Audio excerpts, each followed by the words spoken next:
We're live in the morning. It's time to get motivated and get things done. Sometimes it's hard in the morning, but that's all good.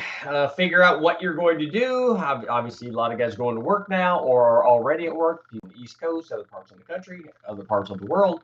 You guys are doing it up already, and hopefully, after you get off work, you have decided during work what one thing or two things or 10 things, if you're ultra motivated, am I going to get done on my project? But the question for today is, I'm going to go ahead and put the poll up early.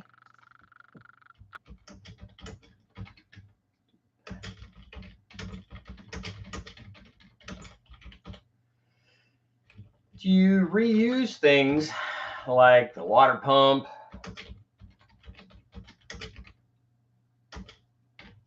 AC,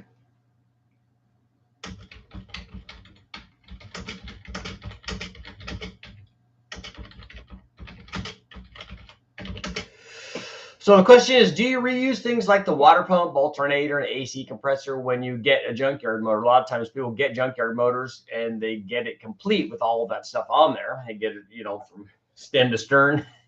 And sometimes we buy them as short blocks or long blocks, or depending on how, back in the day, they used to sell them.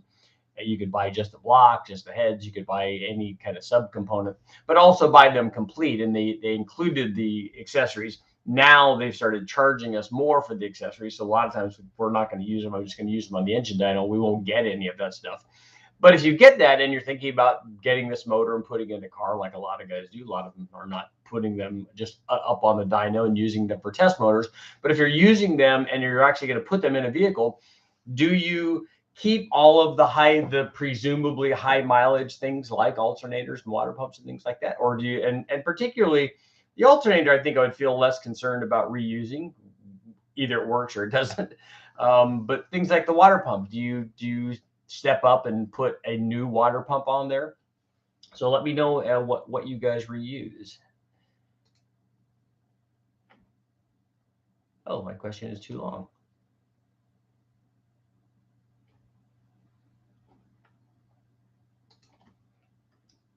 Oh, by one letter. There we go. Now we're good. Just had to adjust a little bit. Hopefully everybody's having a good morning. So I know when what made me think about this is getting these kinds of motors and then doing long trips like we did when I went back to Ohio. You start thinking about doing maintenance and prep on your vehicle to make sure that it's in worthy condition for a long drive like that, especially if you're, in my case, when I was towing another vehicle, you're going to be going up through hills and stuff, and the cooling system particularly would be an very important part of that, especially because during the time we were going through a pretty serious heat wave. So it was, we went through areas that had 4-digit weather, so it was hot. So having it be hot going up hills, it's much nicer to be doing the hill section when it's dark outside and a little bit cooler. That makes it much nicer. But the cooling system is particularly important. And so would you trust a high mileage used water pump that might be on the verge of going out? Or would you just replace it and thinking that they're fairly cheap and it's easy to fix? Put a new one on so that if you're going to take a long trip like that, which a lot of guys do, a lot of guys take long road trips or doing stuff for work. You want to make sure that you're able to get back and forth to work. Would you trust the older stuff? And I think that I would guess that it's more common maybe or you guys can let me know what you think. What do you think? What's more common to go out on an LS motor? Is it an alternator or a water pump? An alternator you could still live with and still drive if the alternator stops charging, at least until the battery goes bad. But and they're fairly easy to replace. They're less time consuming to replace than a water pump, less messy, obviously. But which one would you think would go out more often, the alternator? Do you think the alternator goes bad? I've never had an alternator go bad on any of the LS motors that I've had. My truck is still the original one, which now that I say that, it might be, knock on wood, might be time to think about replacing that, or at least have a spare that I could carry around with me. But I wonder what guys do. Do they, because a lot of times, especially in the past, and I've gotten dozens and dozens of junkyard motors, we normally, when we would get them, just for ease of like removal, we would take everything out, and then we would bring the motor over to West Tech, and then I would just disassemble everything, basically throw it all away. So I would throw away piles of alternators and water pumps. All the front stuff would just get tossed. Now that I think about it, I should have put a couple of those alternators up on the shelves. Working alternators would be a good thing to have, because I have those alternators and I can use those. And when one goes out, even if I replaced it with the used one, that's better than the one that I had that ended up breaking. So let me know what you guys think. Let me know if you, first of all, obviously answer the poll, if you guys reuse that stuff. And then what do you guys think? What do you think would go out? What kind of thing? And I'm sure that the way that people answer this is going to be the thing that happened to them. And that's okay. we want that kind of information. Does a alternator go bad before a water pump? What is the life expectancy of those two things? Are they evenly matched, or is that more of a maintenance thing? Does the water pump go out if you're less likely to run coolant in it and you're just running water and it rusts through? Let me know what you guys think. The AC stuff obviously would, if you're taking a compressor, it's already been, if you've taken the compressor off, it's obviously already been exposed, so you'd have to evac that, but that's not a big deal. Having a compressor that's not seized up is important if you're replacing that stuff. And having air conditioning anymore, as we've talked about many times, is a very good idea. And in fact, for my stuff anymore, it's kind of mandatory. And I don't see that as a downside anymore. Back in the day, I was young, take all that stuff off, get rid of the weight, get rid of that power robbing AC, because I want to have all the power.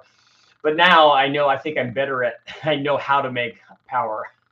And with a turbo application, having an AC there does nothing except cool you when you want to be cool, because it's not going to take away any of the potential power that you can make, because you can make a lot. It's pretty important. So when you guys run a junkyard motor, do you keep all that stuff and just stick it in and keep? And the other thing is, what about would you remove things like or at least check things like the thermostat? Would you take the thermostat out and go, I wonder if this thing is clogged, I wonder if it's working properly?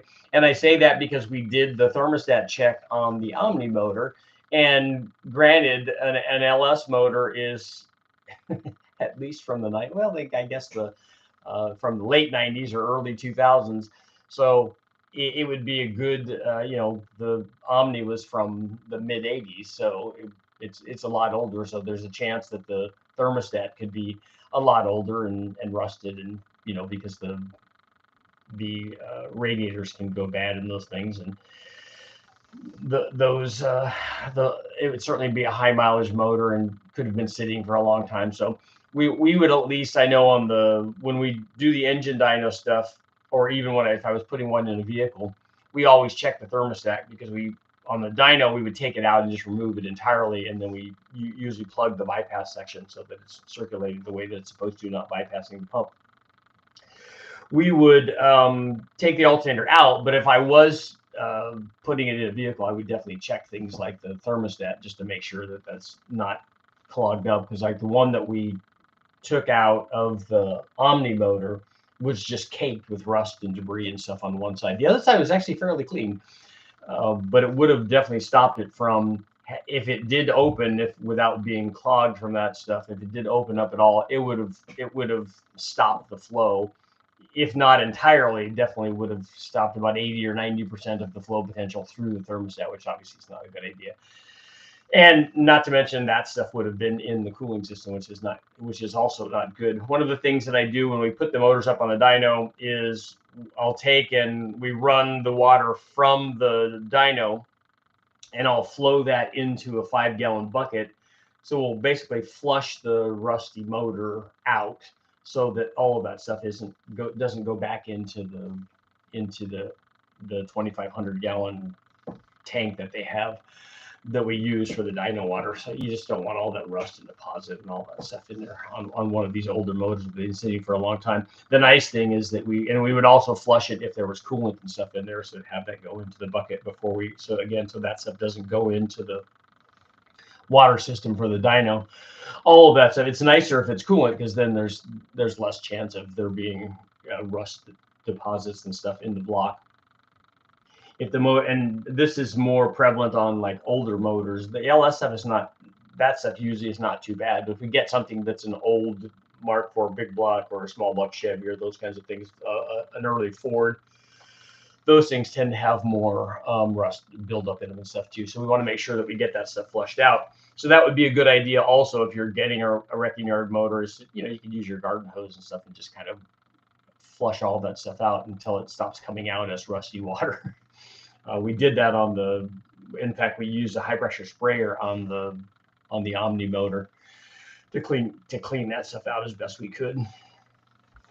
Especially if you're not taking it to the wrecking yard where they would send it through a wash and get it all cleaned, hopefully both before and after the machining that they would do. So get up and get stuff done. Also, I want you guys let me know. Do you guys have do you guys have plans for today? Have you guys decided what you're going to do? What did you get done yesterday? What did you get done this weekend? Let me know. Sound off. Let me know that you got something done. Did you get something painted? Did you get something polished? Did you get something assembled? I've had some guys send me over some photos of work that they've gotten done, which is very, very cool.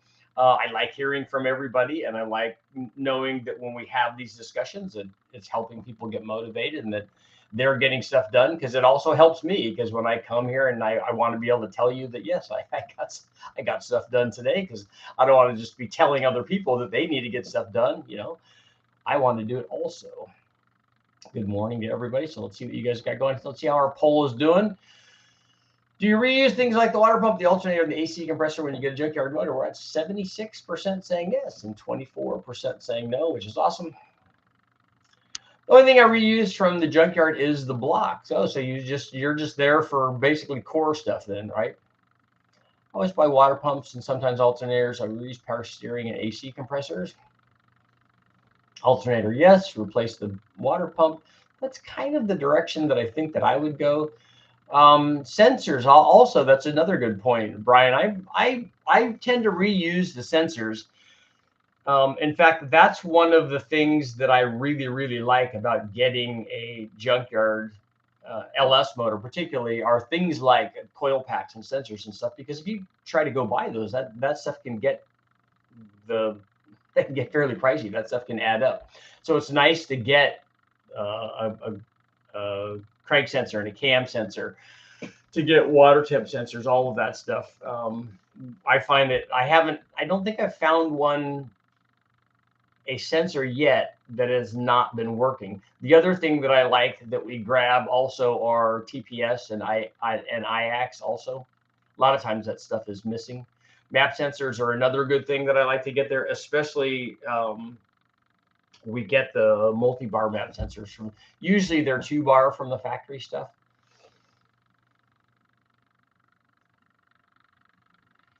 Then I also buy all new sensors, especially as you're at the DMV right now. Good luck, man. I just picked up a 5.3 from a junkyard in Arizona. Should I buy full gasket kit? Motor turns over all right, and the oil looked fine, just no metal. I just want to do it right the first time. We do on the dyno, we check the motor by first doing a cranking compression test. So we'll put oil. I usually put oil in it and make sure that it has oil pressure. So we'll spin it over without the plugs in it and see if it has oil pressure. We'll also do a cranking compression test, or you could do a leak down if you cannot rotate the motor.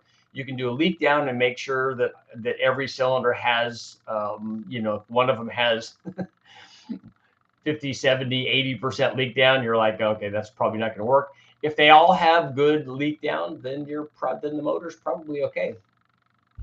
I even reuse the dirt that comes on the engine. Yes, I do that a lot. Although now I've been more prone to spraying them off. The guys at Westech would like it when the motor, as it's running, is just not dropping globs of dirt and crust on on the floor on the dyno cell. They don't like that. I would only replace the water pump for cheap insurance. Yeah, that's probably a good idea. Ben, you're a car flipper. As someone who flips cars, the most common of all accessories to fail is the AC, followed by the water pump, then the alternator. My experience, never seen a power steering pump fail directly. I think probably on power steering lines would be more the culprit. What's the price of the 6-liter LS in your town? I don't know. I don't really go to the wrecking yards around here. They want up at $1,500 for engine only. I can never find one on if I were to find a 6-liter LS at the ones that I go to down by West Tech, it's the same price as a 4.8 and a 5.3. The thing is, I just have never found one in those yards. Either they're grabbed right when they come in, somebody has the inside scoop on when they're going to be there, or a lot of times guys, the 6-liters guys will take them out and sell them online.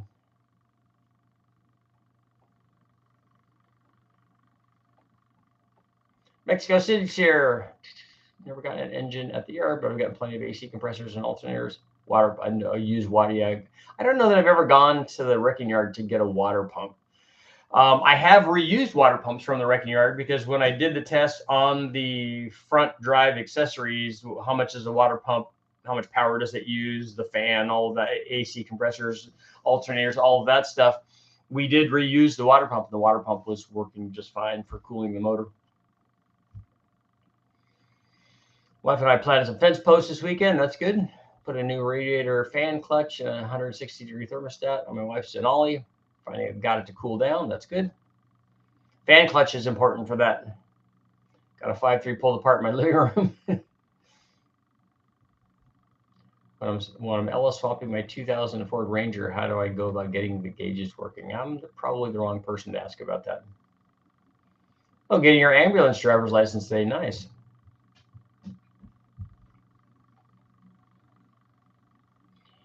One yard wanted me to charge an extra $100 for brackets and alternator and engine. I pulled, so I stripped it in the office and left it on the floor.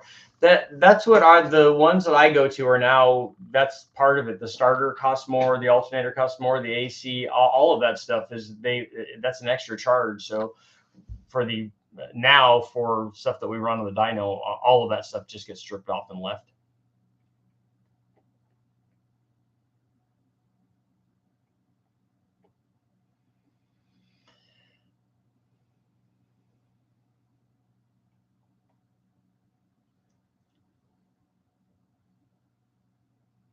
AC no, starter and alternator after I test them. Good. Getting fasteners from the yard. Yep. Picking up my first 5.3 tomorrow. I'll be using long block sensors, but swapping to LS1 intake accessories, turbo 5.3. Okay. Always leave the yard with a handful of nuts and bolts. Yeah, hardware is expensive. If you have to go buy that, if you got to buy nuts and bolts, go to the hardware store to get that stuff. It's not cheap, or a fastener store.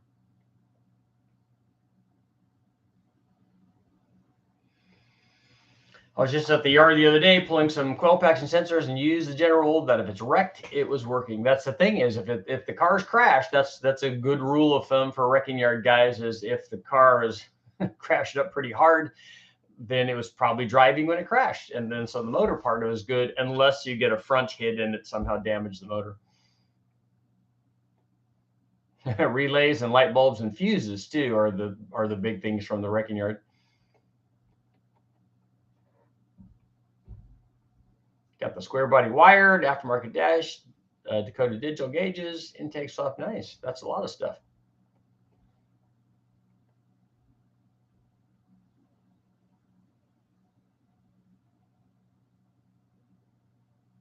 Those water pumps do not do well once they sit too long after being in service. They'll probably start leaking out the weep hole.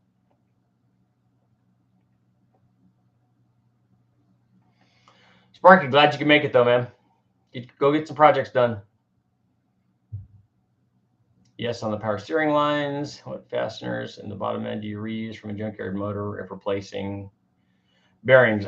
When we run the stuff from the wrecking yard, we reuse everything. We reuse the main bolts, the head bolt, or the sometimes head bolts. Usually if I'm doing boosts, we replace that with head studs. But the rod bolts, mains, all that stuff gets reused. Use everything all the way down from the air cleaner to the water pump.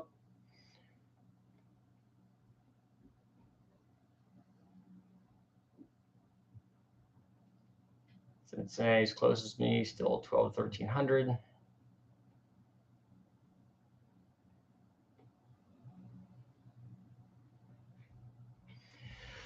Just finished the stream from last night. There's another one that you can listen to. That's right. We're here in the morning, man. Front mounted turbo or bed mounted, you can do either one. They both work. Usually that's just a function of how much room you have. That's just packaging. Getting everything together on the truck, build a cyclone clone. A cyclone. Your video on the Fortec 4.3 liter. I would like to build another one of those.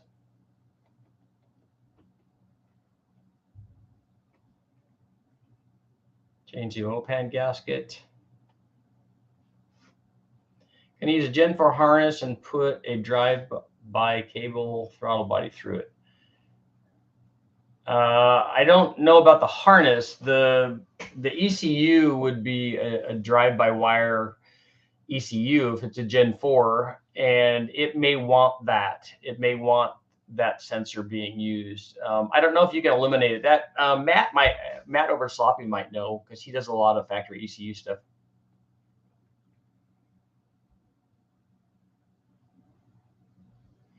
Hughes in the house. I got 252,000 miles on my daily Gen 3 6-liter, still running great. That's good. Yeah, that the first Gen 3, or the only the Gen 3 Big Bang that I did before I did the Gen 4 version, came from Chad Reynolds Suburban, and it was a 99 or 2000, and it had a 250,000 miles on it, and it still ran great. My family owns a junkyard, and I've always used the alternator air conditioning. Never water pumps though. Yeah. Drive the wheels off it, fix it, and then put it back on and keep driving. Wiring terminals like coil pack connections, the whole harness. Yeah, those are the things. When I would get these motors from the wrecking yard, we would normally, what they would have is the harness would be clipped and all that stuff would come with it, but we would cut the rest of the harness away, but keep a lot of the plugs with a length of wire, so that if we need a coil pack clip or any of the sensor clip or any of those things, so we have those in a box so that we can go to and get them and replace them. Is it good to convert to an MLS gasket? Your factory LS might already have that, but otherwise, yes. The thing is, going to an MLS gasket on a combination that did not already have that can be problematic, because you've got to surface the head and surface the block before you do that. Otherwise, it doesn't have the right surface finish to seal properly with an MLS head gasket. It has to be the surface finish has to be really smooth and fine. Some of these ECUs don't have driver circuit for the IAC. Yeah, they won't if it's a drive-by-wire. That's what I mean. I don't know if you can eliminate if you can shut that off in the ECU.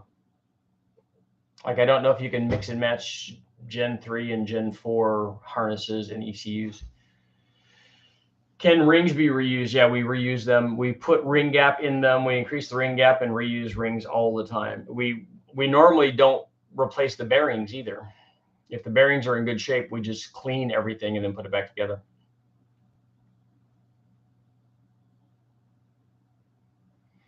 I replaced more brand new aftermarket water pumps than I have original water pumps. Yeah, the OEM stuff is good.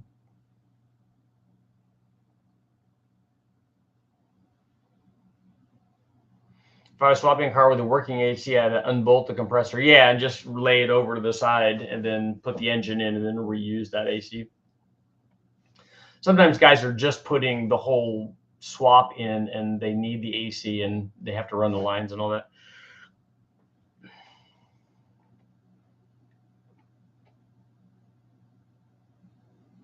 If I were to do a Typhoon tribute, I'd go with an LV3. Yeah, the thing that the drive or the direct injection is the thing that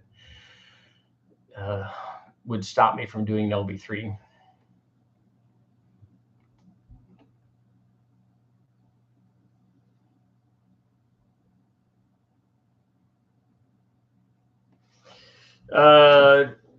Junky, Richard, you mentioned if the T76 is the one from CX Racing, I'm thinking you're talking about, would be better turbo with a bigger turbine. I took that and ran with it. I have successfully merged both with minor mods, a GT45, 105, T76 going to dyno it soon. Okay.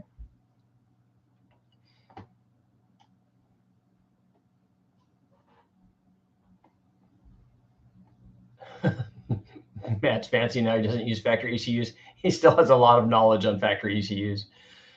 He still does a lot of tuning on them. Richard, I should be working on the BMW right now, installing a new rear suspension. Yeah, Michael, if you get that done, send me over a picture. You can send it to my email. My mom had a 69 GS400 Skylark at 480,000 on. That's a lot. Got totaled by a police car? Uh-oh.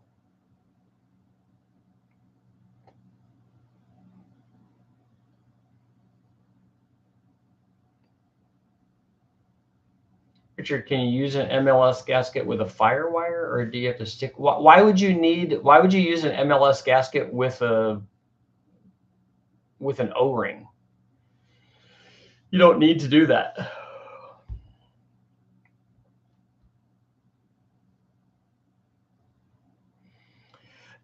I don't remember all the bearing. The statement was all the bearings I've seen are really good shape even after 200,000 miles. I don't remember taking one apart and having the bearings be bad unless the crank or the rod was also bad.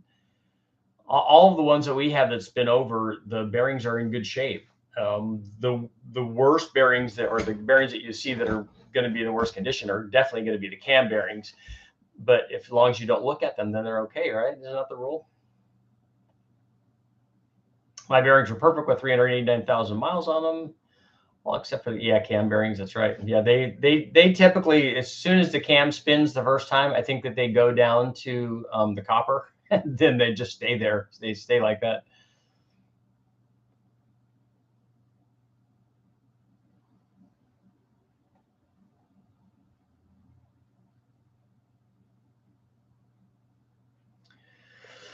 More with inflation and used car pricing in the area, that has been very high recently. Gen 5.3, Gen 3s are 1,100, even the L33. Well, of all of those, I would definitely pick an L33 at that kind of pricing. I wouldn't pick an LM7 for that kind of price. L9H 6.2s were 4,000. Wow, that's a lot. And those cam bearings don't look great. They don't.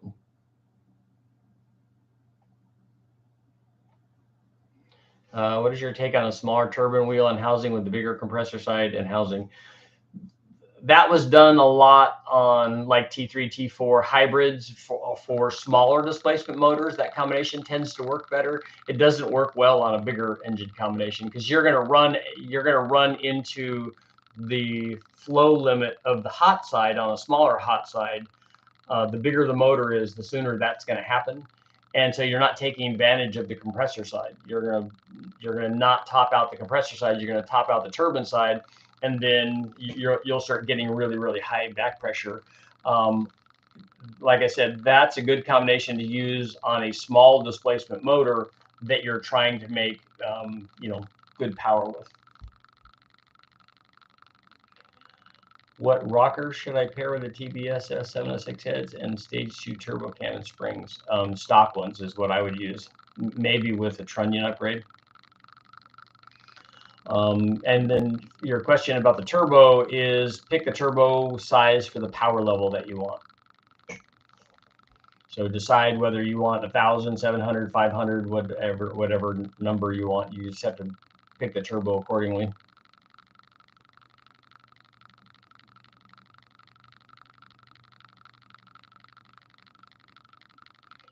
I understand the machining process for MLS, but is it better for older blocks? I don't know. You have to do it regardless of the age of the block or the engine family that you're talking about. If you put an MLS on anything, the surface finish has to be done.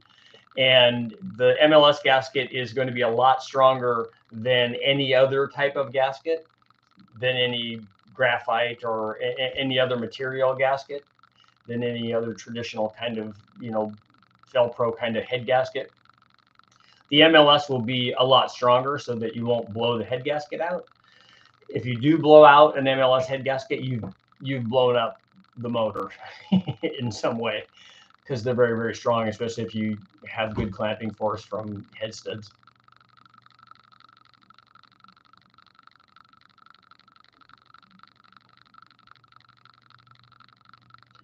Aluminum LS1 or iron LS3 for 1,000 wheel horsepower. I would pick a 5.3 for that. I'd pick an iron one. We don't like running the aluminum LS1, LS2, or LS3 blocks beyond the 1,000 horsepower range. Now, maybe you guys do it. I just don't feel comfortable. The one iron or the aluminum motor that we would run there would be the iron or the aluminum 5.3s. So I think that the sleeve is a lot thicker on the aluminum 5.3s. One of my AMC 360 bearings had 160,000 miles on them, look brand new. If you change the oil in the motor, the bearings will last a really, really long time, because they don't get debris in them and get worn out. Richard, I want to use a Summit S475 T6. That's about 1,000 horsepower turbo.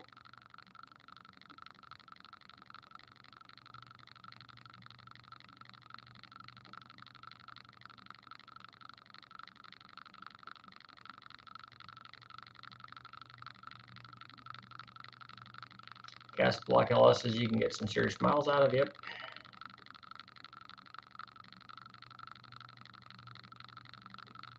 The MLS gaskets have been known to fail on BMW. The MLS gasket isn't failing, I guarantee you. You're not going to break an MLS gasket. If you did, something else has happened. You've lifted the head. You've done something else. You can't. If you know what the material strength is on a multi-layer steel gasket, if you've heard it, you've done something else.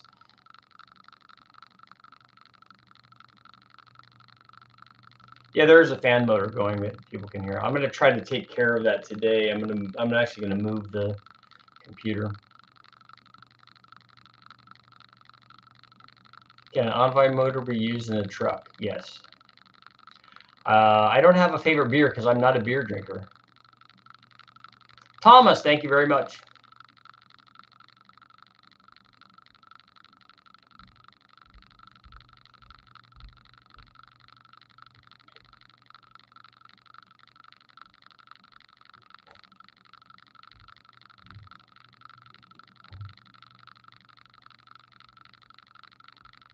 Yeah, cocktails would be different.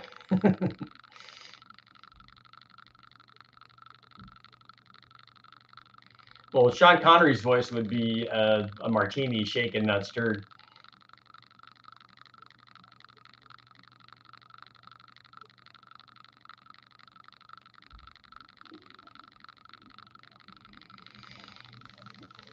Mine is a raspberry lemon drop, which is basically a martini that tastes good. Pair of 3582s. That will support north of 1,000 horsepower, maybe 1,100, maybe a little more than that. But the pump gas is going to be your limiting thing. They'll support that power level, so it will be less on pump gas. Blue Hawaiians, yep. All of those tropical drinks are good when you're on the islands. Jack and Coke is good. Actually, Crown and Coke is, but Jack Honey is good too. Dr. Pepper and Captain, got a little Captain in you. L33 with the Boost District ISA. I don't know what a Boost District ISA is. So the L33, yes. Boost, yes. The other part of it, I'm not familiar with. Is a 2000 Chevy Silverado with a 6-liter good truck? Yes. And the 6-liter will more than likely, I think it will have the 4L80E trans in it too.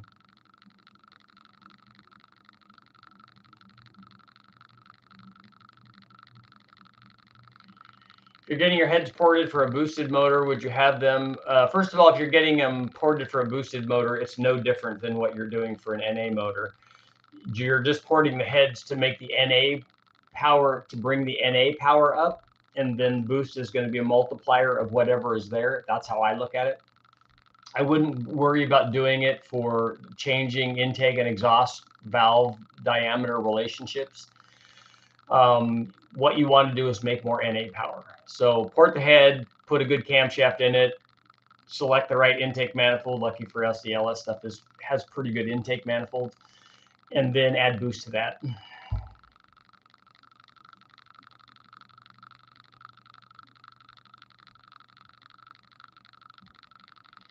Richard, for those of us who replace Junkyard rockers, do you have a preferred LS rocker trunnion kit? I don't have enough experience. I mean, we've done trunnion upgrades and they're fairly easy to do, most of them, but I've never done one and done any long-term testing on any of them so that I would recommend any of them.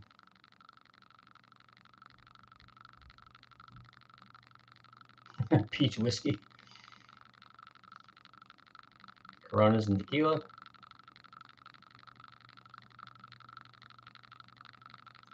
What's your favorite AR? I don't have favorites. I would pick the AR for the thing that I was trying to do. Normally on a 5.3, the bigger the turbo is, the tighter I would probably make the AR to get it to be responsive.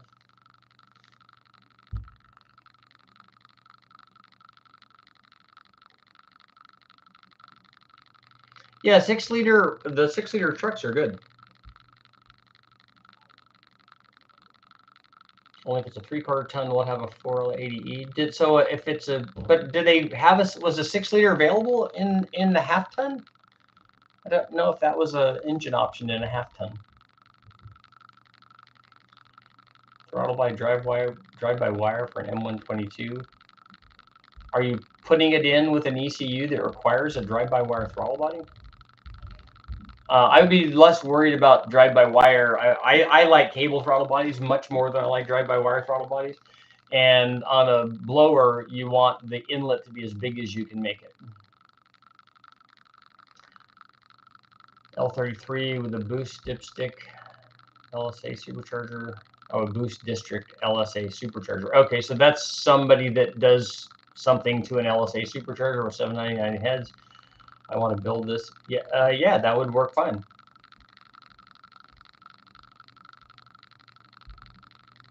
If you want a 4L80 and a half ton, it requires a K-member swap. Yeah, I didn't. So mine is a 1500, but it is 4-wheel drive, and it does have a. But mine's a 4L60, so maybe mine would require a different one. Like to see more M122 videos. I'm going to use the Harlan Sharp roller rockers. We don't normally use roller rockers on LSs on any of the stuff that I've run. You can, and it can be a good idea, especially with high lift things, but you have to make sure that you have lots of spring rate for that.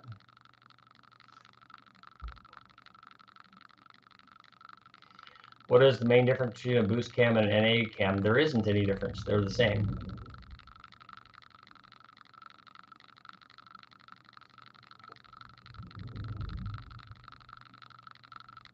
3/4 of my E85 L67 build is a Junkyard dog.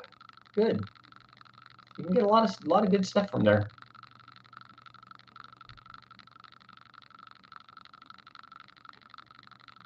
It's crazy to hear Holley is walking away from carburation. They're not going to make carburetors anymore. I find that hard to believe. I have a 1500. Oh, the HD 6-liter 4L80. Yeah, the HD version is their cheated version of not making it a 2500. Turn your thermostat up.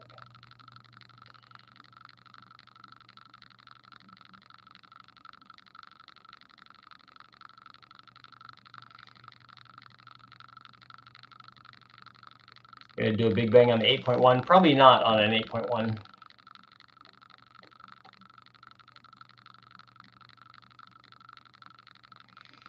Mr. Flim Flam, thank you. Did you have a question? The other day ran 10s on a Pontiac supercharged G8 LSA with a head gasket. What do you think you need to keep it together? If you're blowing a head gasket, it's the tune.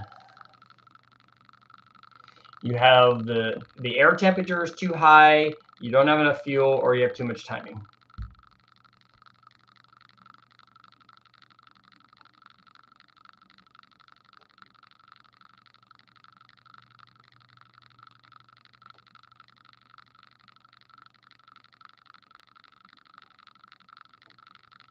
On a big block Chevy with a solid flat tappet, at what point would you use roller rockers?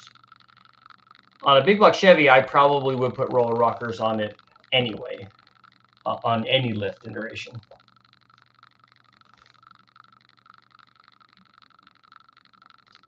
Really love the L32 motors. I'd like to see a big bang on a Series 3.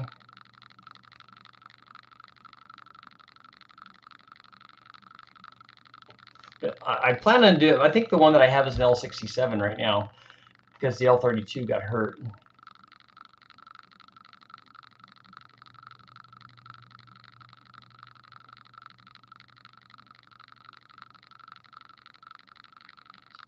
Dan, I need you to show me where you saw that Holley is not going to be making carburetors anymore. Just because Edelbrock is making carburetors doesn't mean that Holley is not making carburetors.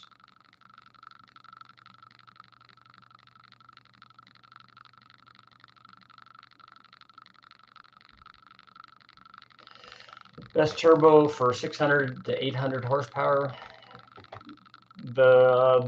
Not quite up to 800 horsepower. That GT45 is a good one. Yeah, that's what everybody's saying too.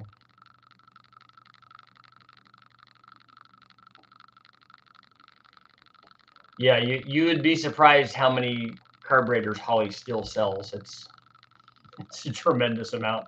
I wonder where they're going. How isn't every car that was ever going to put a Holley carburetor on there doesn't already have a Holley carburetor on there? But I guess not. Can you make a video on how to tune carbs? I think I should do that.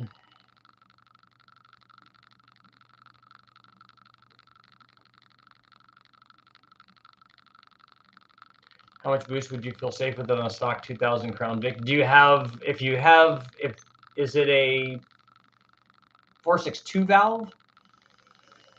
And do you have, what fuel are you running on it? Do you have an intercooler? Are you putting head gaskets on it? Are you putting ring gap in it? You got to tell me what's going on with that. If it's just the motor by itself, you can take a look. I think we've run 10 pounds or something. I don't know how comfortable I would feel doing that for a long period of time, though. Richard, do you recommend trunnion retrofit kit on a big block Chevy?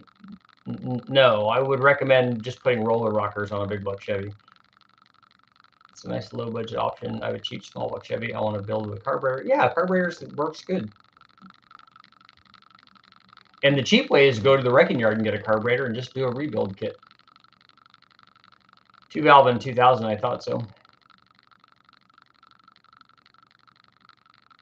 Do L92 heads use the same trunnions as two? You mean, did they have an L92 head's going to have different rockers in it? It's kind of an offset rocker because it's an LS3 style head. Carb tuning doing plug readings. Well, maybe we'll throw the plug reading in along with an actual air field meter.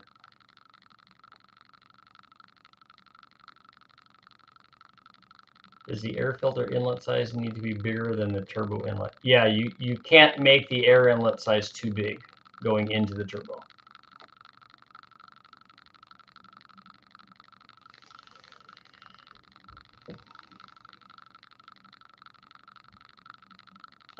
Bernard, sorry to hear about your stepfather.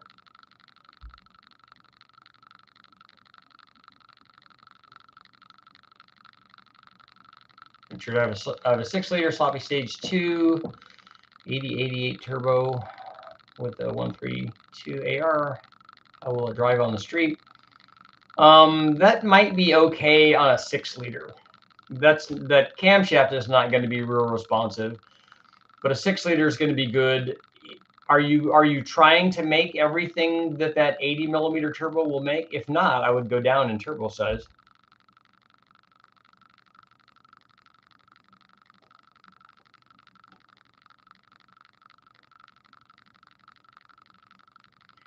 Holly told someone on YouTube that they were phasing out carburetors. I can ask about that. I know the guys at Holly really well.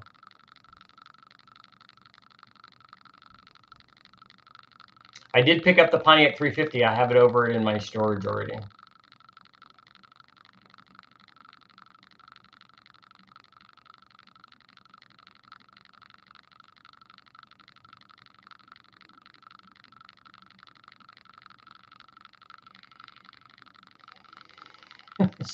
So the source is Uncle Tony. Yeah. Do you have a tutorial about turbo specs and how to pick them? No, but if you come here, we can help you decide which turbo that you would need for your application.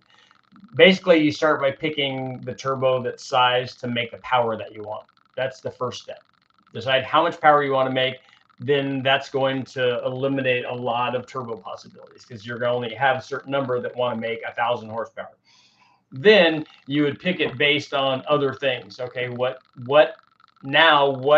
is the motor that I'm using to try to make that power? That will kind of dictate what the specs are going to be on the turbo. How responsive do I want it to be? But usually when you decide what the power level is, that's going to tell you kind of what turbo you're going to want.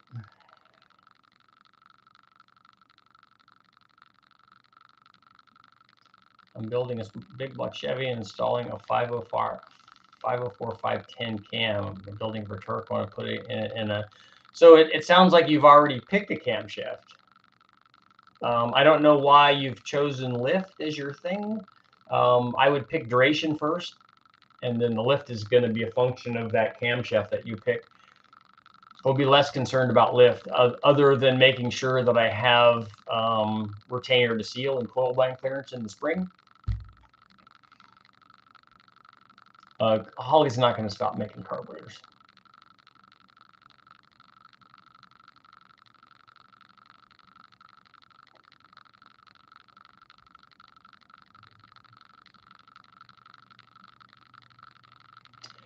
Richard is coming on in the morning. New normal thing. Yes. So if so, cool. Yes. My answer to the question on the junkyard motor, alternator, water pump depends on the condition, and I'll rebuild the alternator and water pump. I don't know that I've ever. No, I take that back. I have rebuilt an alternator. I've rebuilt an alternator on an old Honda because buying the spring and the little magnet, the brush, cost nothing from the. I was amazed that I could get that at the auto parts store.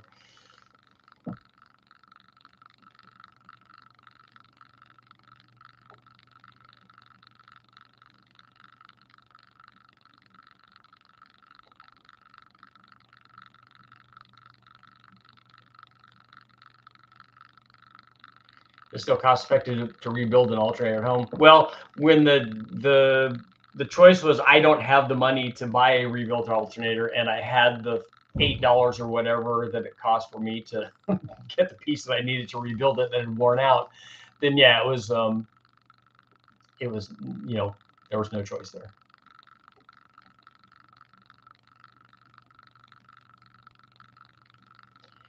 Richard, you realize what CSU charges for a blow-through carburetor? You can dang near buy everything for fuel injection. Yeah, a dedicated blow-through carburetor is not a cheap deal. But that doesn't mean that people choose one or the other.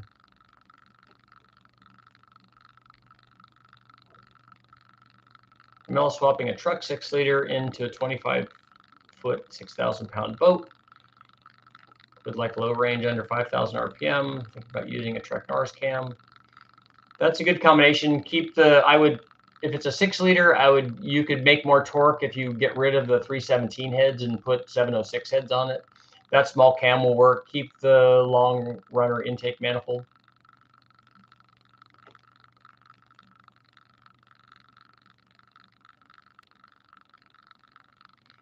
Is the camshaft the last part to choose in building a top end of a pushrod V8 versus heads and intake and throttle body? The camshaft on an LS, the motor that we're normally talking about, is the first thing that you would pick, because it already has, the LS is, almost all of them are already blessed with a pretty good intake manifold and pretty good cylinder heads, and in the case of an LS3, really good cylinder heads and a really good intake manifold. So the camshaft would be the first thing that I would pick. You can't buy rebuild kits for alternators anymore. They don't sell brushes and stuff. I thought you don't make lash adjustments with hydraulic lifters. You don't, but a roller rocker is still a good idea, even on a hydraulic roller camshaft on a big block Chevy.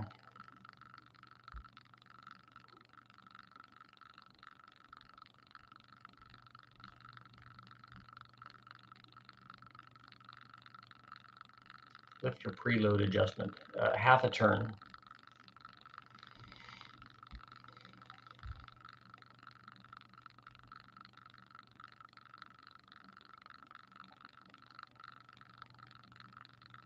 The old Honda cars were about as fun as the motorcycles from the early 70s. I do like those. I have a Trail 90, and I would really kind of like a Trail 72 just because I like the way that they look.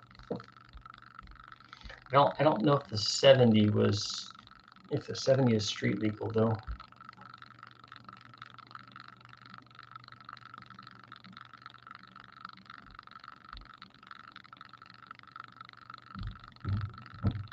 How often are you checking and making lash adjustments after a cam swap on an LS motor? You shouldn't have to do it at all. Once we put an LS motor together on the dyno, we don't make lash adjustments. We just bolt it down and it's done, and then we run it forever. The only reason that you would be checking lash is if you are checking if you have a solid roller camshaft in.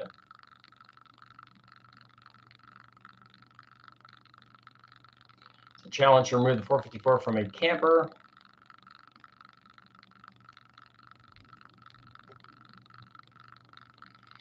You just choose prelude on the hydraulic lifter with pushrod length. Yeah, on a setup like an LS where it's a bolt down rocker, you determine the pushrod or determine the lifter preload with the pushrod length.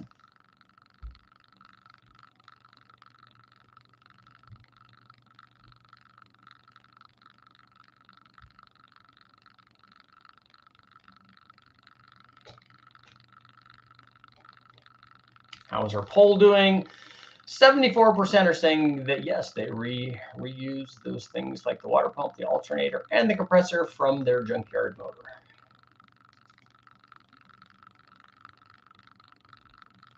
And don't reuse the Junkyard accessories because it's such a pain to replace them on the European cars after the engine's back in. And it is, if they're the way that they're positioned in the motor can sometimes be difficult.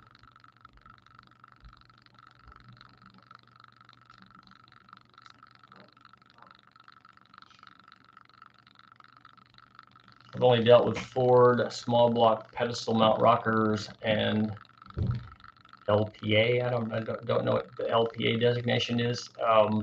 Lifter preload, maybe. Lifter preload adjustment, I guess. Yeah, on the small block Fords, you can adjust it a little bit with pushrod length, but a lot of times you'll shim the pedestals.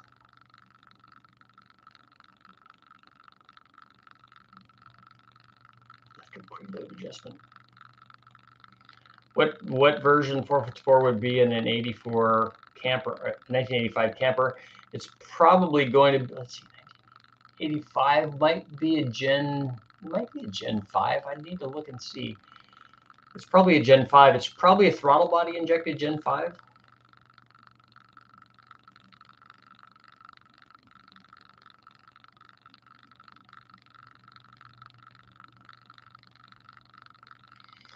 CB200, yeah, I had a CL100 Honda way back in the day when I was a kid, and I loved it.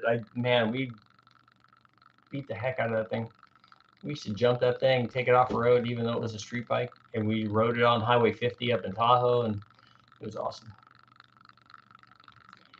I just wanted to see you test MS4 cam and MS3 cam on different combinations. if you tell me what the specs are on those cams, I can tell you how it will do, because it will do the same thing that other cams that have that spec that I tested will do. Do they make rockers with adjustable tip or anything? They might, but that would not be the way that you would want to adjust it.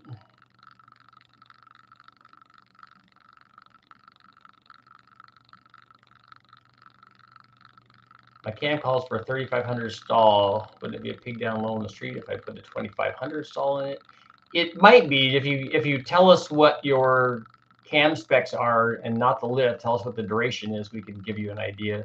The duration in the LSA, it could tell you what kind of stall speed it would need, and we need to know what size the motor is too. Oh, big carburetor seems like a Rochester. Oh, so it's a quadrajet motor. So I don't know if I'd have to look up and see when they switched over from whether they had carbureted Gen 5s. They may have, but that's good that it's a 4-barrel, a factory 4-barrel one.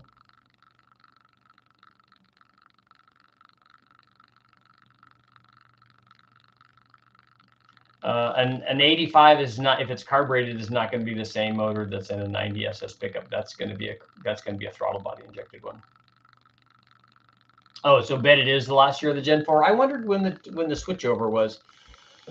So you have a Mark IV big block. It's carbureted. It's a flat tappet cam. It has a external boss for a mechanical fuel pump. It's going to have a tin or steel front cover. No provisions for a cam retaining plate. On LS2 6-liter, how much ring gap is too much? I was shooting for 30. It might have gone slightly over 30. A lot of our big bangs things were over 30, so it's not a problem. 231, 241, 108 LSA. Will those fit a stock piston to valve clearance cam? But we've run 230, 240 cams like that comp 459 is like that, and the 469 has a little bit more exhaust duration than that. But the 459 is be like that. Although that's a tighter LSA, so it might make even more mid-range power.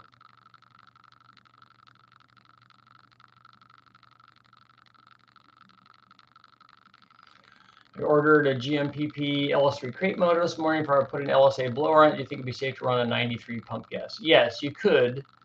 You're going to run water meth. The LSA is going to have an intercooler on it also, so you should be fine.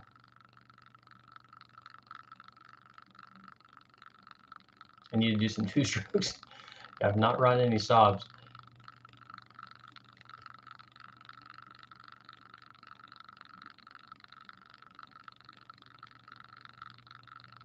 Scott, you're 57 minutes late. So you got 3 minutes left. The 85 454, you could put a RV cam in it. That would help.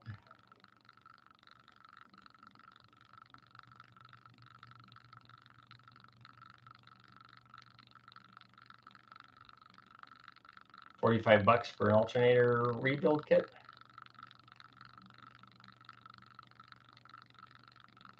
So not worth doing work on it to slide into a Corvette. It will have lots and lots of torque, which means it will be fun to drive. But to get that 454 to make power, you're going to have to change some things on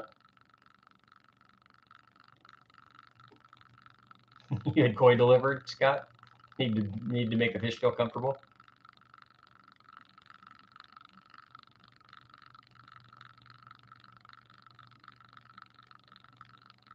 I need to do a poll to see how many people work on their cars after the videos.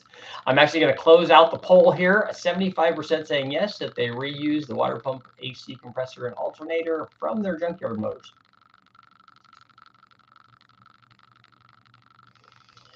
Richard, will you be testing the Edelbrock 4150? The guys at West Tech may have already done it. I have to call Brule, and he might have done that.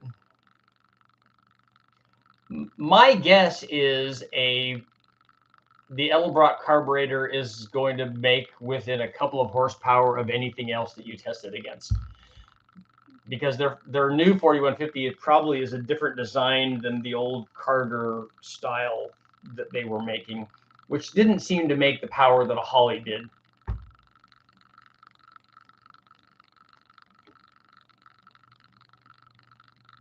You gave them a little pep talk, made them feel all warm and fuzzy.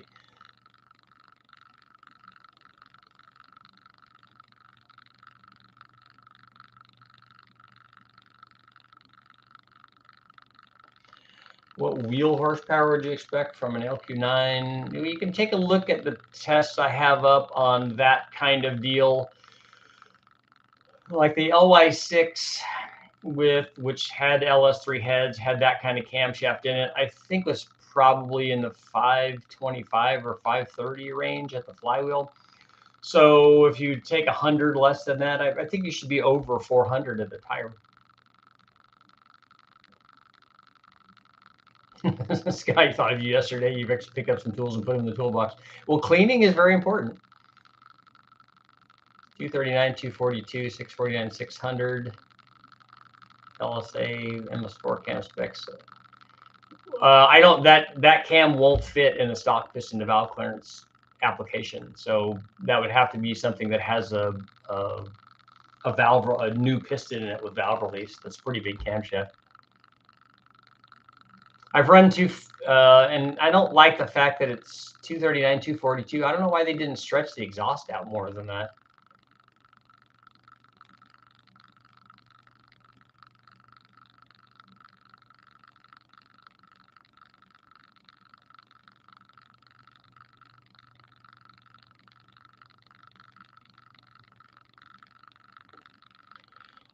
Any 454 head flows enough to make 450 horsepower, even a peanut 4 head.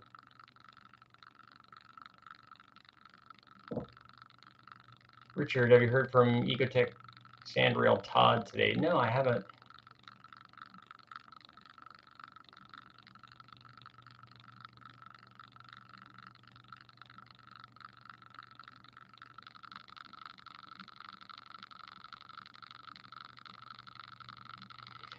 Organization is the key to success.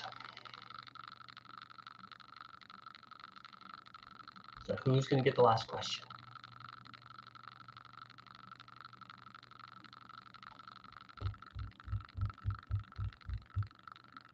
I'm excited about going back down to Westech and putting together the 2.2. That'll be cool if we can get the 2.2 up running. They say MS4 cam will fit. A 239 cam with 108 degree LSA is not going to fit stock piston to valve clearance, I don't think. Where are we going to see Richard Holdner spec cam? No. Well, you actually already see that out there. You just don't know about it.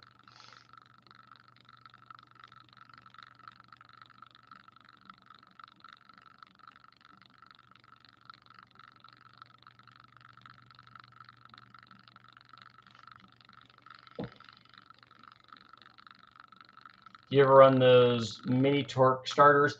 The dyno at Westech, I think, has 2 of those on there. I think that they are the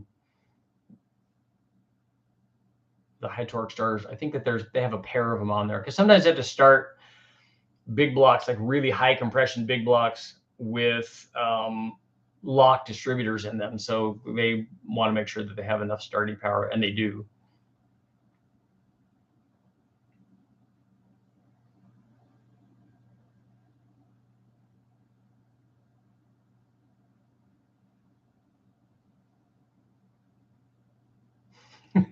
I wouldn't want a cam named after me because people would put it in the wrong setup and blame the cam. Well, then, I mean, obviously, if I was doing that, I would call it the wrong cam, right? Because that way, when people ask you what you have, you tell them, I have the wrong cam. I literally have the wrong cam.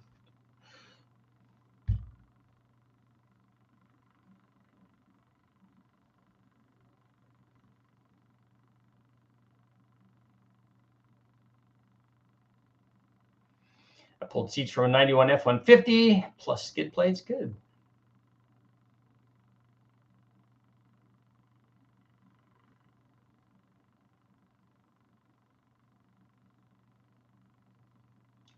Wrong cam with lifters, with lifters, $150.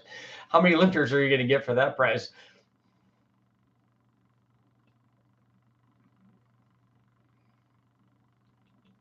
Ben, happy to help, man.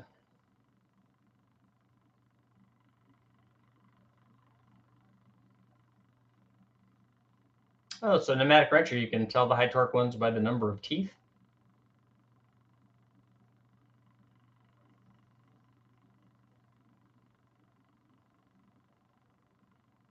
It's one of my favorite lines in the James Bond movie, Live and Let Die. You know, there are 2 ways to disarm a crocodile. I don't suppose you care to share that. One is you take a pencil and jab it in the back of their eye. And what's the second one? Oh, it's even easier. You just reach in and pull all their teeth out. Awesome.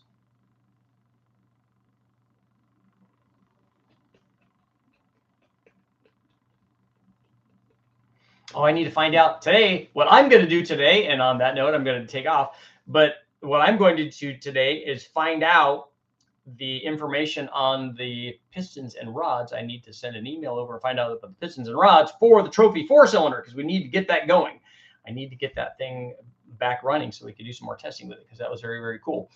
Thank you guys all for showing up. Go get something done today on your project to let me know tomorrow what you got done, because that's always good. And then I will see you tonight on the live feed.